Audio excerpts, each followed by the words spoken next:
अस्सलाम वालेकुम, आप देख रहे हैं हो क्या रहा है। मैं हूं फैसल अब्बासी, आरिफ निज़ामी सब साथ हैं। प्रोग्राम में हमें ज्वाइन किया है मायनाज कानूनदान, पाकिस्तान के सीनियर सियासतदान, पाकिस्तान पीपल्स पार्टी के रहनुमा एतजाज़ एहसन साहब ने। बहुत शुक्रिया एतजाज़ साहब, आपके वक्त का। नून लीग ने यह फ़ैसला कर लिया है कि सेनेट इंतखाबात में वो हिस्सा लेंगे। पीपल्स पार्टी भी कह रही है, जरदारी साहब कह रहे हैं कि अब हुकूमत अपने वज़न से गिरने वाली है और तहरीक अदम एतमाद की बात हो रही है। लेकिन निज़ामी साहब, मोस्ट इंपॉर्टेंट बात जो सबसे पहले जानना चाहेंगे, जस्टिस रिटायर्ड अज़मत सईद साहब की जो हुकूमत की जानिब से उनको नॉमिनेट किया गया है सरबराह के तौर पे इंक्वायरी कमेटी के, अपोजिशन एतराज़ उठा रही है, तहफ़्फ़ुज़ात का इज़हार कर रही है। अगर वो हट जाएं तो क्या होगा?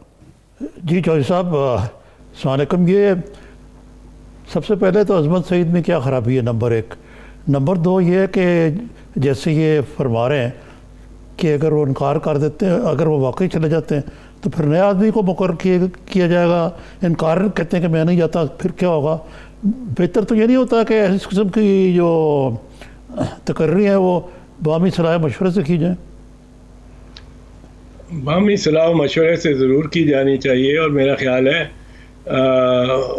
शेख अज़मत सईद के साथ ज़रूर हुकूमत ने पूछा होगा, उनसे पहले दरियाफ्त किया होगा कि आपका नाम दें कि नहीं, और वो इस मामले में उन्होंने रजामंदी ज़रूर दी होगी। ये इतने लैप्सेस, ब्यूरोक्रेटिक लैप्सेस नहीं होते अब किसी नहीं, मेरा मतलब था कि हुकूमत और अपोजिशन के दरमियान, या अपोजिशन का तल्लुक़ नहीं कोई इसके साथ? नहीं, हुकूमत अगर अपोजिशन से कर लेती मशवरा तो वो और भी अच्छा था। वो तो बहुत अच्छा था अगर मुतफ़िका आ जाता इस इंक्वायरी का चेयरमैन। पर जो अपोजिशन और बिलखसूस नून लीग को, मुस्लिम लीग नून को जो एतराज़ात हैं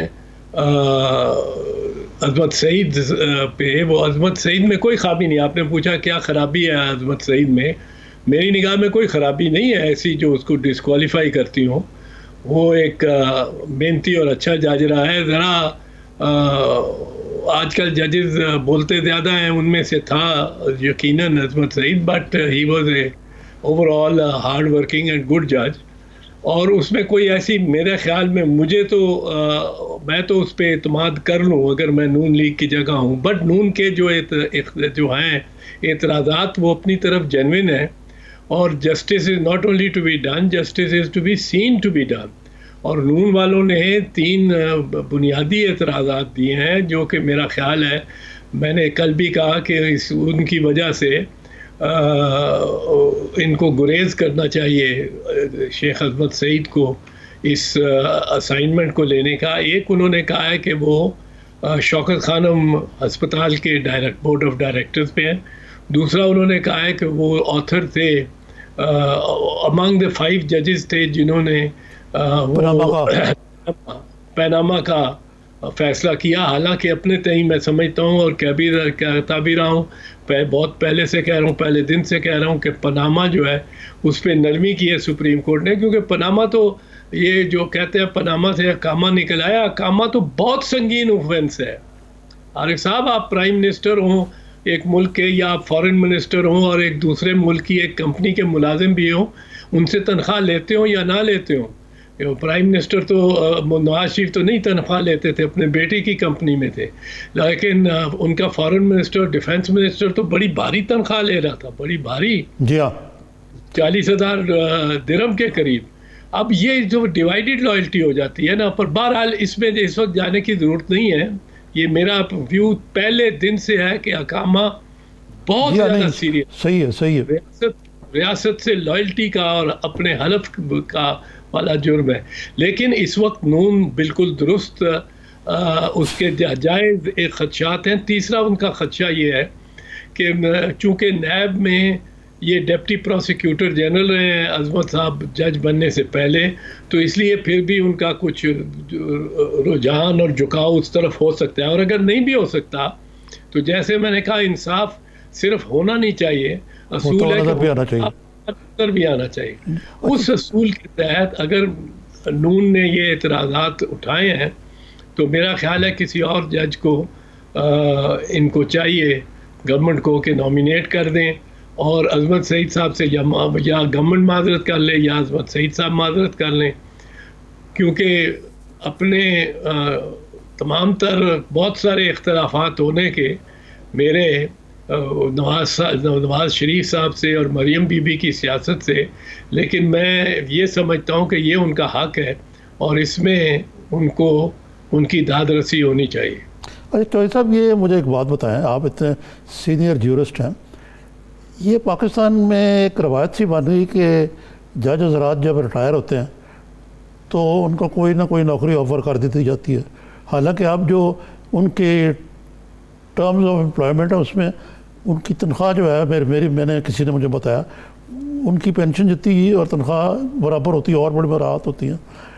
लेकिन ये एक किस्म की भी तो कॉन्फ्लिक्ट इंटरेस्ट है ना कि अक्सर तो नहीं, मैं कहूँगा बहुत सारे जज जो हैं वो बड़ी खुशी से इस किस्म की जो ओहदे हैं वो एक्सेप्ट कर लेते। क्या ये भी कॉन्फ्लिक्ट ऑफ इंटरेस्ट ही बन सकता है एक लिहाज से?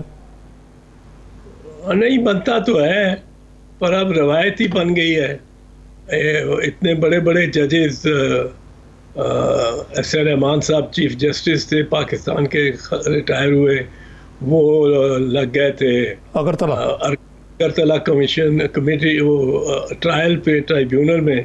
और ट्राइब्यूनल चाहे सुप्रीम जुडिशल काउंसिल हो, मेरे ख्याल में चाहे वो ट्राइब्यूनल अगरतला वाला हो, चाहे वो कोई और ट्राइब्यूनल हो, ट्राइब्यूनल के खिलाफ तो एक रिट या एक सिविल सूट, एक अगर वो उसकी हैयत ही कॉन्स्टिट्यूशन दुरुस्त ना हो तो सिविल जज के सामने भी किया जा सकता है, सिविल जज भी उसको रोक सकता है। अगर कोई दो जज गलत बैठ जाए जो कि नामजद आइन जिनको नामजद ना करता हो जी, और वो सुप्रीम जुडिशल काउंसिल में बैठ जाए, तो आपको ये भी नहीं कि हाई कोर्ट जा रहे हैं, आप सिविल जज में इस कोर्ट में जाके डिक्लेरेशन ले सकते हैं कि जी ये जो नाअहल जजेस थे, जो बहुत जूनियर जजेस थे, क्योंकि वो टू सीनियर मोस्ट जजेस चीफ जस्टिस के अलावा सुप्रीम जुडिशल काउंसिल में होते हैं। तो और एक दलेर कानून का पाबंद सिविल जज उसमें दाद रसी भी कर सकता है मुद्दई की। लेकिन जब हम गए, ये इशू हमने उठाया आपस में, जब Iftikhar Mohammad Chaudhry chief justice of Pakistan की जानिब से मैंने दरख्वास्त दी सुप्रीम कोर्ट में सुप्रीम जुडिशल काउंसिल के ख़िलाफ़। सुप्रीम जुडिशल काउंसिल में वैसे तो वो एक लिहाज से वैलिडली कॉन्स्टिट्यूट थी, क्योंकि वो बहुत सारे जजेस जो थे वो सारे वही जजेस थे, दो सीनियर मोस्ट थे, चीफ जस्टिस था, senior most chief justice of the high courts थे, 5 जज थे। लेकिन हमें तस्सुब की उनमें से की बुनियाद पे हमने रिट दायर की। मैंने चीफ जस्टिस को कहा एक दिन का ये 8 पेशियां हो गई हैं, ये 3 जज तो हमारा नोट्स भी नहीं ले रहे। मैं चाहे 1935 की प्रीवी काउंसिल, चाहे 1883 ऑस्ट्रेलियन हाई कोर्ट की फैसला पेश करता हूँ, तो वो ना पेज नंबर मांगते हैं ना नोट्स लेते हैं। जी, तो जी। ये तो मजबूरी से फैसला होना है। 5 में से 3 तो हमारे खिलाफ हैं, उन्होंने तो जजमेंट लिख रखी है पहले से, तब भी नोट्स नहीं लेते। तो और कैमरे में प्रोसीडिंग्स है, किसी और ने बाहर पहुँचाना नहीं। तो इस वजह से हम गए सुप्रीम कोर्ट के, कैमरे से तो निकले जी, जी। और ये डिबेट को हम ओपन पब्लिक में तो लेके जाएं। हालांकि मेरे बहुत सारे दोस्त साथी इसके खिलाफ थे, पर मैंने कहा जाएंगे और चीफ जस्टिस खुद पटिशनर बनेंगे। हालांकि चीफ जस्टिस ने कहा कि what I as a humble petitioner before my own court. मैंने कहा जी आपको करना पड़ेगा, जी, जी। ये तो करना पड़ेगा।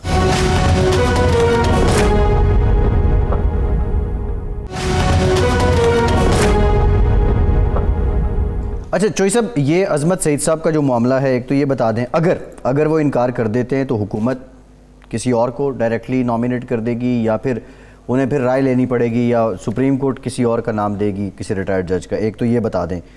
दूसरा, अजमत सईद साहब इस इंक्वायरी कमेटी को हेड करते हैं और उसकी जो फाइंडिंग्स हैं, अगर अभी से अपोजिशन मान ही नहीं रही और बिलखुसूस नून लीग नहीं मान रही, तो उन फाइंडिंग्स को कैसे मानेगी? हाँ, शेख अजमत सईद के फैसले को तो शायद नून लीग ना माने, लेकिन अगर अजमत सईद हट जाते हैं या कोई दूसरा आ जाता है जज, फिर ज़रा उन पर प्रेशर पड़ जाएगा कि आपने तो जज भी बदलवा लिया। आप ये याद रखें कि एक बड़ी दिलचस्प बात कि पहली कन्विक्शन जो हुई थी मियां नवाज शरीफ की, वो जज बशीर साहब ने की थी, जो अकाउंटेबिलिटी कोर्ट के जज थे। उन्होंने उनको सज़ा दी थी और मरियम बीबी को भी उसमें सज़ा दी थी। और उसके बाद इन्होंने दरख्वास्त अपनी खुद दी थी कि हमारे केसेस अरशद मलिक इस के कोर्ट से निकाले जाएं। उनकी अपनी दरख्वास्त पे ये अरशद मलिक के पास मुकदमात गए थे फैसला के लिए। और उनके साथ या तो इन्होंने पहले उनके पास टेप्स होंगी, कुछ होगा, वो जो एक टेप बड़ी ख़तरनाक है। और मरियम बीबी तो कहती है कि और टेप्स भी हैं, बहुत सारी निकल आएंगी जब चाहोगे। तो वो तो एक उन्होंने रखा हुआ है, तलवार लटकती पता नहीं किस किस के सर पे। और वो मतलब है ये एक कोई अच्छी सियासत तो नहीं है कि उनका। चौधरी साहब, ये पीडीएम की तरफ चलते हैं। पीपल्स पार्टी ने बड़ा वाज़ेह क्लियर स्टैंड ले लिया कि हमें अदम एतमाद की तहरीक की तरफ जाना चाहिए, और हमने ये फ़ैसला कर लिया। और इस मामले में उन्होंने मुस्लिम लीग नून से कोई मुशावरत भी नहीं की।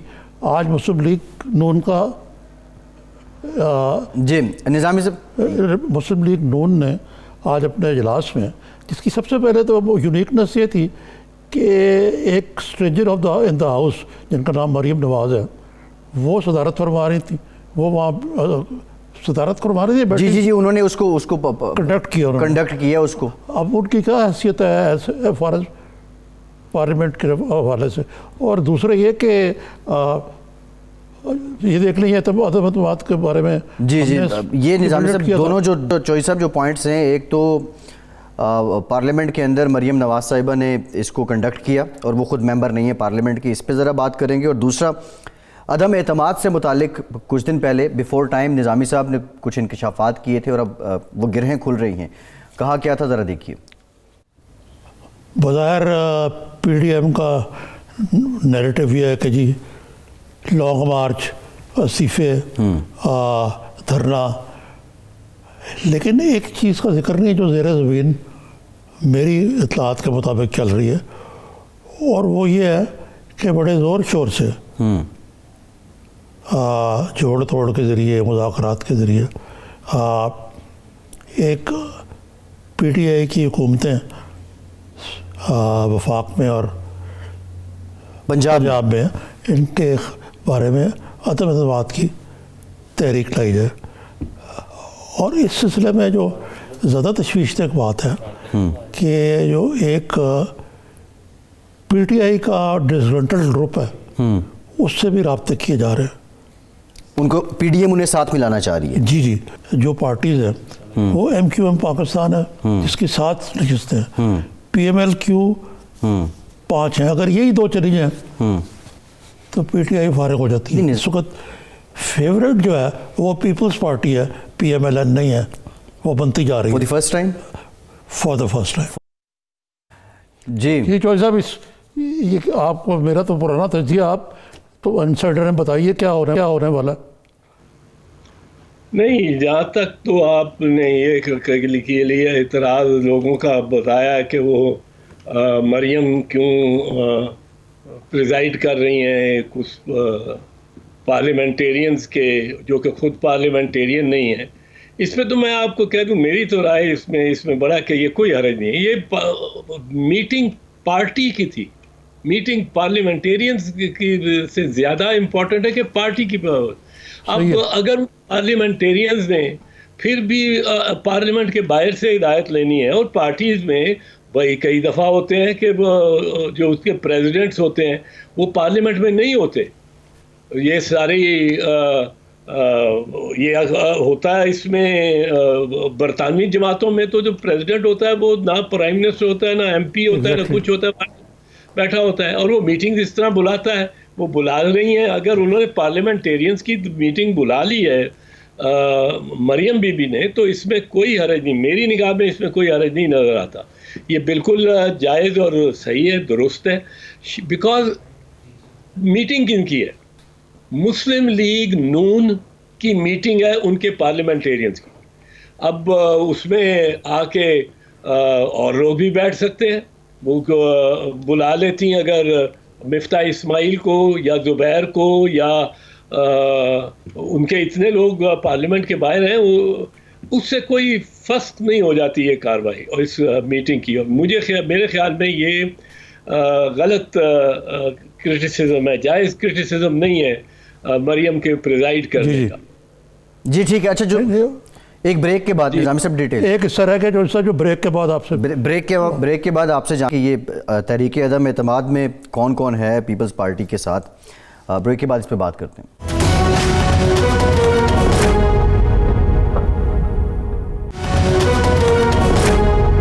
ब्रेक के बाद एक बार फिर से प्रोग्राम में आपको खुशामदीद कहेंगे। एतजाज़ अहसन साहब हमारे साथ मौजूद हैं। एतजाज़ साहब, ब्रेक से पहले निज़ामी साहब ने बात की थी और 12 जनवरी को माफ़ कीजिएगा, इन्होंने एक इंकशाफ किया था कि पीडीएम तहरीक अदम एतमाद लाने की तैयारी कर रही है। बिलावल भुट्टो जरदारी साहब ने ऐलान कर दिया है। क्या दीगर जो जमातें हैं, मुस्लिम लीग नून है, इन सब से मुशावरत के बाद ये ऐलान किया गया है और इस ऐलान से पहले पीपल्स पार्टी का होमवर्क मुकम्मल है, नंबर्स पूरे कर लिए हैं उन्होंने? नंबर्स तो देखिए, हुकूमत के हवाले से हुकूमत के ही बहुत थोड़े हैं। 4 का मार्जिन था जिसमें मुंतखब हुए थे इमरान खान साहब। 172 चाहिए थे, 176 थे उनके पास। 172 से नीचे गिर जाए गिनती, अगर डेमोन्स्ट्रेट हो जाए तो उनकी हुकूमत को शिकस्त हो जाती है। तो एक फेयर कैलकुलेशन के तौर पे मेरा ख्याल है ये हो रहा है पीपल्स पार्टी की जानिब से ये फैसला। मैं इसका अमीन नहीं हूँ कि उन्होंने पहले कंसल्ट किया कि नहीं किया, पर एक चीज़ तो क्लियर है कि जैसे भी हुआ कंसल्टेशन, चाहे बाद पीपल्स पार्टी के फैसले के हुई, जो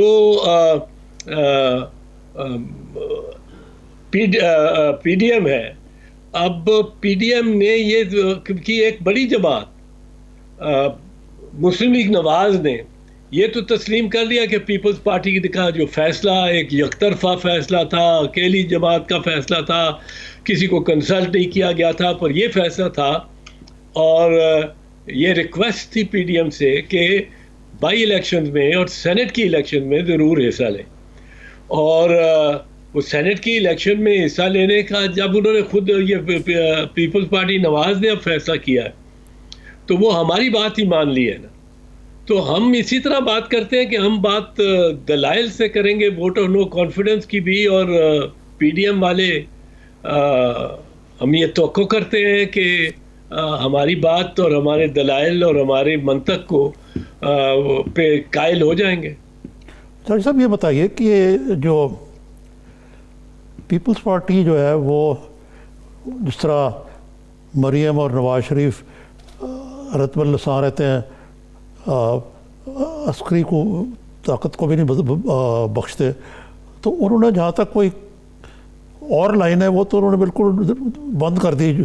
बल्कि जो इस लाइन का हामी है थोड़ा बहुत, शहबाज शरीफ, वो बेचारा खुद जेल में बैठा हुआ है। तो ये मुस्लिम लीग की तो पॉलिटिक्स को थोड़ी सी मुख्तलिफ हो गई है। लेकिन पीपल्स पार्टी के मुझे लगता है कि ये भुट्टो साहब वाली पॉलिसी अपनाई हुई कि एक तरफ लड़काना प्लान चल रहा था याया खान के होते उनका, और दूसरी तरफ ईस्ट पाकिस्तान में बड़ी हार्ड लाइन भी ले रहे थे। तो क्या लगता है आपको कि पीपल्स पार्टी जो है अल्टीमेटली इसी लाइन के ज़रिए वो समझती है कि वो सक्सीड करेगी नो कॉन्फिडेंस में? लेकिन दूसरी तरफ ये हसन इकबाल साहब जो हैं ये फरमाते हैं कि जी इनके पास नंबर कहाँ से है और ये कैसे कर सकते हैं, ये है वो। तो ये PMLN को भी अपने जो ये सो कॉल्ड जेएलएन को समझाना पड़ेगा कि ये मिलजुल के आगे चलेगी बात। हाँ, वो हसन इकबाल साहब बड़ा एतराज़ कर रहे हैं चेयरमैन बिलावल के इस बयान से। बेसिकली अभी तक तो चेयरमैन बिलावल ने एक बात की है ना, और गो मैं उसको साहिब और दुरुस्त समझता हूँ, क्योंकि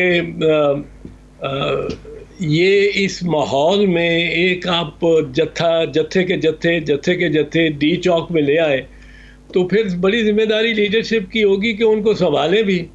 उधर कोई शरारत हो जाए और शरारत फ्रिंज पे हो और उधर कोई झगड़ा इंगेजमेंट शुरू हो जाए तो सारे, मैंने देखा है, मैंने ये आरिफ साहब, मैं 1964 से जुलूस जलसों में जा रहा हूँ। जब हम गवर्नमेंट कॉलेज में थे उस ज़माने से एज ए स्टूडेंट, फिर मादरे मिल्लत की इलेक्शन सारी, और वो इतने बड़े बड़े जलसे उनके साथ हम ये सेंट्रल पंजाब में फिरे, गुजरांवाला, वजीराबाद, गुजरात, जेलम के बड़े जलसों में।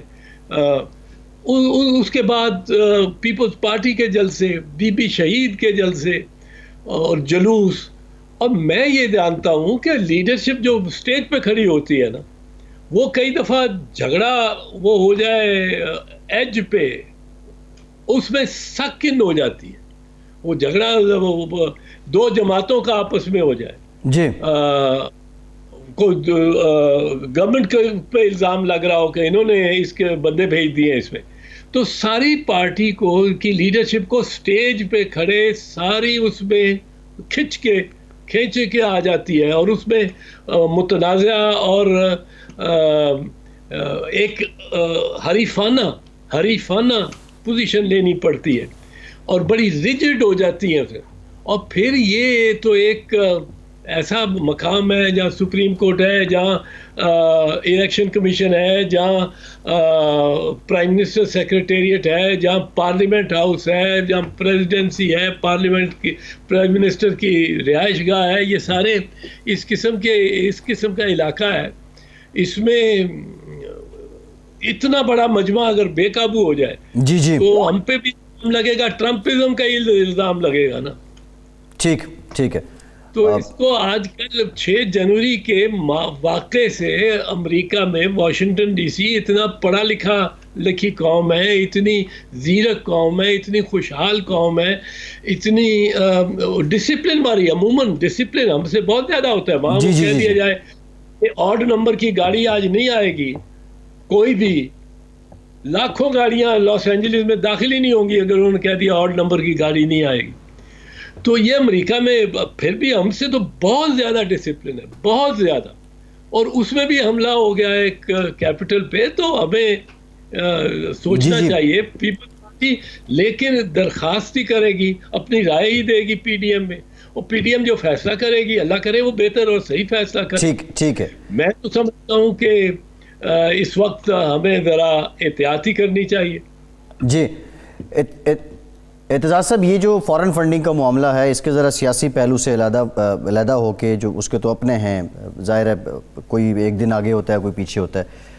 जो कानूनी बात है ये बता दें, ये जो अभी पीटीआई के ख़िलाफ़ स्क्रूटनी कमेटी तहकीकात कर रही है, फिर जो फर्दर प्रोसीडिंग्स होंगी, ये किस कानून के तहत होंगी? क्या जो पॉलिटिकल पार्टीज़ ऑर्डर 2002 है उसके तहत होंगी, या इलेक्शन कमीशन एक्ट जो है, इलेक्शन एक्ट 2017 है उसके तहत होंगी?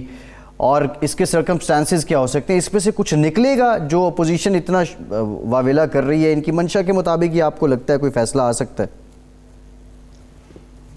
इसमें फैसला जो क्लियर बात है, जो कानून तो वाज़े है, कानून वाज़े है। इसमें असल बात यह है कि वो जो मरियम बीबी फरमाती हैं और मौलाना साहब फरमाते हैं कि ये डिज़ोल्व हो जाएगी पार्टी, और ये और एक एक्सपर्ट लॉ के भी इन चैनल्स पे ये व्यू देते रहे कि 200 पाउंड पकड़े जाएं, 600 पाउंड पकड़े जाएं कि कंट्रीब्यूट कर दिया इंडिया ने या इजराइल ने या इजराइल के किसी बंदे ने, इजरायली ने, तो वो पार्टी सारी जो है पीटीआई या कोई भी जमात वो डिज़ोल्व हो जाएगी। अब इस तरह नहीं है।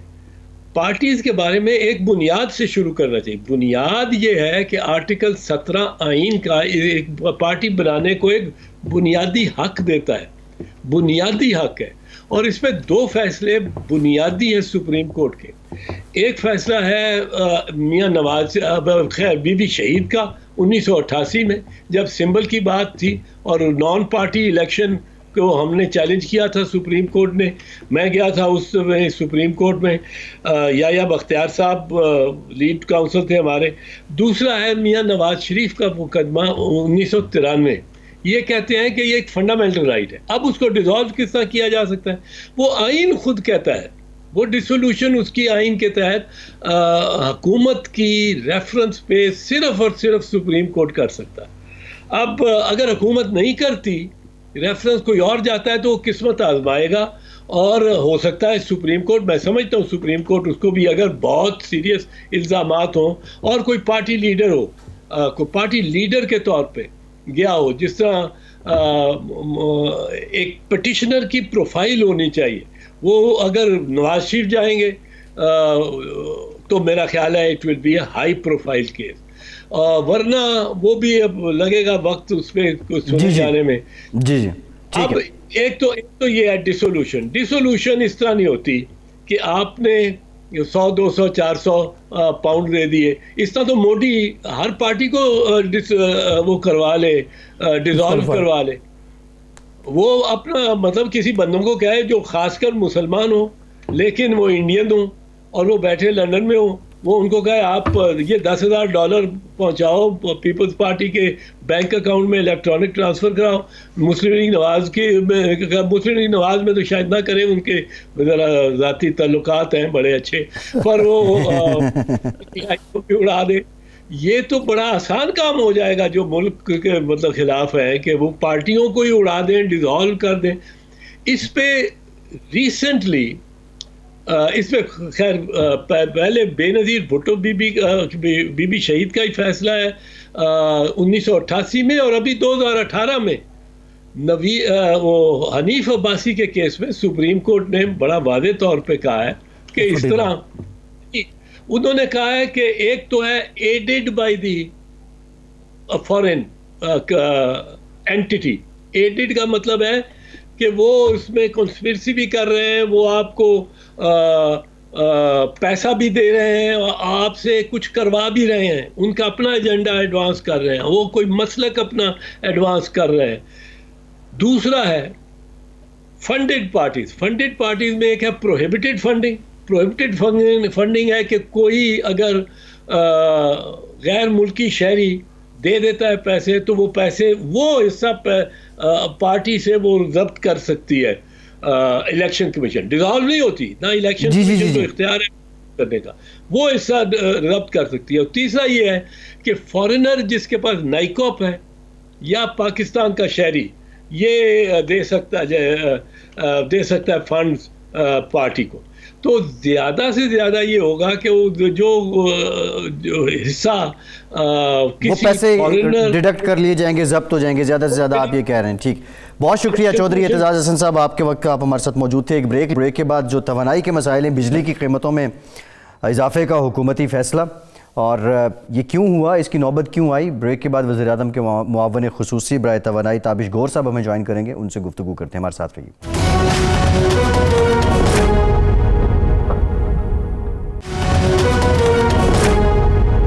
ब्रेक के बाद एक बार फिर से प्रोग्राम में आपका खैर मकदम करते हैं। वज़ीर-ए-आज़म के मुआवन ख़ुसूसी बराए तवानाई ताबिश गौहर साहब ने हमें ज्वाइन किया। बहुत शुक्रिया ताबिश साहब, आपके वक्त का। निज़ामी साहब, बिजली की कीमतों में इजाफा हुआ, अवाम की जानिब से रद्द-ए-अमल भी आया, हुकूमत का मौक़िफ़ कि ये पिछली हुकूमत के सिलसिले ही हैं जिसका बोझ अवाम पे पड़ रहा है।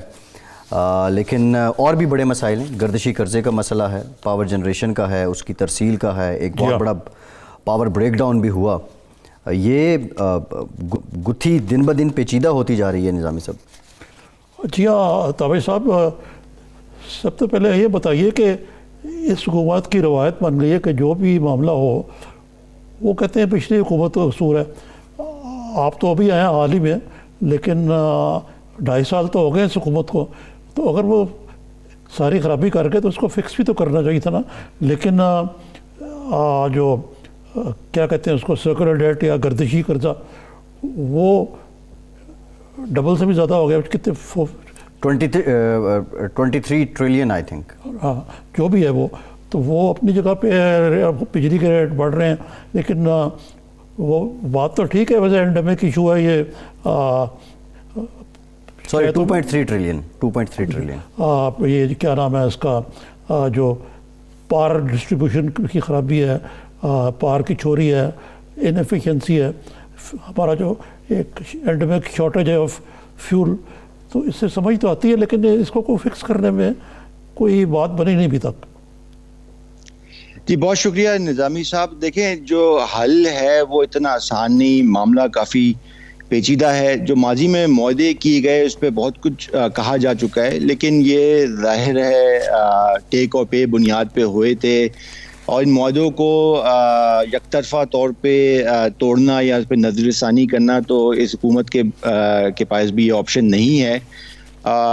अमूमन ये बात की जाती है और ये सच भी है कि 20 से 25% महंगे मुआहदे किए गए और हमारी ज़रूरियात से तकरीबन 40 से 50% ज़्यादा की बिजली के मुआहदे किए गए।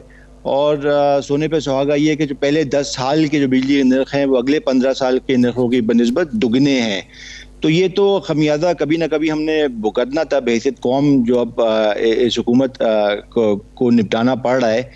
इसी सिलसिले में कोशिश तो बहुत की जा रही है कि किस तरह बिजली के नर्खों में कमी लाई जाए। जैसे आपको मालूम है जो पिछले के जो तकरीबन 50 के लगभग IPPs के मुआहदे हुए थे उस पर नज़रसानी की गई है, उनको बुलाया गया है और उनसे तकरीबन 836 अरब रुपए की रियायत ली गई है अगले 20 सालों में। इसी के साथ साथ हुकूमत के जो अपने प्लांट्स हैं, चाहे वो न्यूक्लियर प्लांट्स हों, LNG पे चलने वाले हों या थर्मल प्लांट्स हों, तकरीबन 8000 मेगावाट के लगभग, उस पर भी हुकूमत ने ये फैसला किया है कि अपने जो रिटर्न है उसको कम किया है। 30 से 70% कमी लाई जा रही है। नेपरा में पिटिशन फाइल कर दी गई है और जो बिजली के नर्ख उस हवाले से कम होंगे तकरीबन 1 से 2 रुपए के लगभग, उसका भी जो मस्बत असर है वो इंशाल्लाह बिजली के नर्खों में आइंदा चंद सालों में आपको नज़र आएगा। इसके बावजूद कि हमने जो बिजली के नर्ख बढ़ाए, 2 साल से बुनियादी टैरिफ है वो मुंजमद था। उस 2-3 साल पहले रुपए की कीमत 130 थी, अब 160 हो गई है। उस वक्त गैस की कीमत तकरीबन 500 रुपये फ़ी यूनिट होती थी, अब 1000 हो गई है। और सबसे बड़ी बात, तकरीबन 250 अरब रुपए का कैपेसिटी चार्ज निज़ाम के अंदर आया है, जिसको हमने हर सूरत में लाजमन अदा करना है। तो या तो फिर बिजली के नर्ख बढ़ाए जाएं जो कि कम से कम बढ़ाए गए, या गर्दिशी कर्जे में इजाफा हो, वो भी एक अच्छी बात नहीं, क्योंकि वो एक कर्जा होता है और उस पर सूद चढ़ता है और वो भी बिला वास्ता अवाम ही उसकी अदायगी कर रही होती है। तो कोई मुश्किल फैसले ही करने पड़ते हैं, आसान हल है नहीं इसका। अच्छा तो भाई साहब ये बताइए कि कहीं मैंने पढ़ा कि अब आपकी जो वजारत है इसमें ये जो बिजली का सेक्टर है इसमें असद उमर शायद कोई बिल्कुल ओवरसीइंग रोड में उमर तो मिनिस्टर हैं, नदीब शाह बाबर साहब हैं, आप भी आए हैं, मुबारक हो। और हमाद अजहर साहब जाकर आए हैं, ये जाकर आए हैं वापस। हाँ, एक तो ये भी बता दें कि आप गए क्यों तो और वापस क्यों आए। इसीलिए क्योंकि मुझे लगता है कि एक मसला ये है कि थोड़ा सा लॉग जैम्स है, where too many cook spoil the broth. तो इसमें कोई इतने लोगों को क्यों रखा हुआ है? कोई रॉकेट साइंस तो है नहीं है। देखिए, जहाँ तक असद उमर की आपने बात की, वो हमारी कैबिनेट कमेटी ऑफ एनर्जी है, उसको चेयर करते हैं। वो एक कैबिनेट का ज़ैली इदारा कमेटी है, उसमें उनकी बहुत इनपुट होती है, तो उनका तो बहुत एक कलीदी किरदार है। नदीम बाबर साहब पेट्रोलियम को देखते हैं, मैं पावर को देखता हूँ, तो हमने ये रोल आपस में बांटा हुआ है। मेरे जाने की वजह आरिफ साहब बिल्कुल ज़ाती थी, लेकिन वज़ीर-ए-आज़म साहब ने मुझे कायल किया कि मैं वापस आऊँ। ये सब मैं यकीन से आपको कह सकता हूँ कि हम लोगों का आने का मकसद बहुत ही ये है कि हाथ बटाएं, ये कौमी फरीदा समझ के हम ये काम कर रहे हैं। एजाज़ी तौर पे मैं यहाँ पे तैनात हुआ हूँ और मुझे उम्मीद है कि इंशाल्लाह जो मुश्किल हम फैसले कर रहे हैं उसके समरात नज़र आएंगी। जैसे मैं एक छोटी सी आपको मिसाल देता हूँ, बल्कि है तो बहुत बड़ी मिसाल, लेकिन 10 साल से ये बात हो रही थी कि जो ये कैप्टिव पावर यूनिट्स हैं उसकी गैस काट के उनको वापस निज़ाम के अंदर लाया जाए। उससे यकीनन बिजली की कीमत में भी कमी आएगी और गर्दिशी कर्जों में भी कमी आएगी।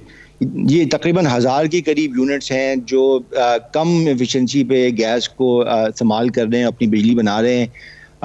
उसको हमने ये फैसला किया है कि हम वापस निज़ाम के अंदर लेके आएँ। तो ये इस तरह के बड़े मुश्किल फ़ैसले हैं जो 10 साल से चले हुए थे और ये हुकूमत में करने की कोशिश कर रही है, जिसका मज़बूत असर इंशाल्लाह आपको नज़र आएगा आगे। अच्छा, ये बताइए कि ये तो सारी बातें ठीक हैं, लेकिन मसलन ये 3 IPPs ने खुद ही शायद टैरिफ में रद्द-बदल कर दिया है, काम किया है। जी जी, ये निज़ामी साहब कुछ तो आईपीपी जो हैं वो इनकी बात से एग्री नहीं कर रहे, कोई 13 के हाँ, करीब वो हैं। मुझे मालूम है। जी, अच्छा, जी। ये इसके साथ मुझे एक मैंने पढ़ा, ये ओरिएंट पावर, ये नदीम बाबर साहब की कंपनी नहीं है? मेरे ख्याल में उनका कभी हिस्सा होता था, लेकिन जब हम उन ओरिएंट पावर से डील करते हैं तो हम उनसे ऐसे ही डील करते हैं जैसे कि तमाम 50 आईपीपीज के साथ हम मुज़ाकरात कर रहे हैं। कोई फ़र्क नहीं है हमारे लिए। बेसिकली कॉन्फ्लिक्ट ऑफ इंटरेस्ट नहीं आता सर इसमें? नदीम साहब इसमें इन्वॉल्व नहीं है। इस मुज़ाकरात में मैं इन्वॉल्व हूँ, एक कमेटी है और पावर डिवीज़न है। और आरिफ साहब, मैं एक बात अर्ज़ करता चलूँ कि हुकूमत के अंदर और हुकूमत के बाहर भी अल्लाह का शुक्र है, इतने चेक्स एंड बैलेंसेस हैं कि कोई गलत काम मतलब होने का इम्कान तकरीबन सिफर होता है।